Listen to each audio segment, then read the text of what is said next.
I've never had to be so detail oriented in my life.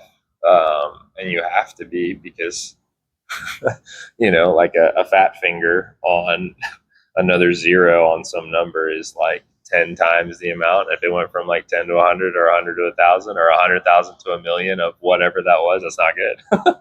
And then it goes out the door and you're like, oh my gosh, like they're like, we don't know how to do this. And we think this is impossible. And then you're like, oh, I made a mistake. So the amount of things you have to check, and how difficult that can be to catch just like one little value really hits home on like just how thorough you need to be when you're doing stuff, because little tiny mistakes on really big projects with large scopes, it's very difficult to catch those after you've made them. Like if you didn't catch it yourself, the likelihood of the next person catching it is probably less, even though they are doing a detailed check, just because it's a little small thing. It's easy for your eyes to overlook.